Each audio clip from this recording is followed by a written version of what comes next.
सांग मैंने मु सत्य मु आपण स्वागत करुँच मो यूट्यूब चैनल डिजिटल सत्य ब्लॉग 123 को प्रथमतः आपण मानक नूतन वर्षर अनेक अनेक शुभेच्छा और अभिनंदन।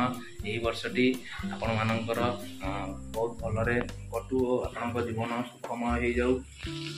या मो यूट्यूब चैनल प्रथम ब्लॉग देख मैंने आम घर को नूतन आक्वेरियम आज आसी प्रायतः सब लोक मैंने घरे आक्वेरियम रखा बहुत पसंद करती से विभिन्न प्रकार माछ छाड़िया भल पाती।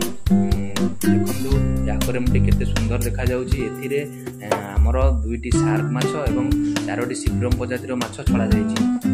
आपण माने समस्ते घरे आने आक्वेरियम रखंतु जहाँकि घर पई बहुत शुभ फल प्रदान करिवो। आपण माने जेकोसी कार्य घर बाहरी जिवे एही आक्वेरियम को देखि गले आपण मान कार्य सुफल हेबो।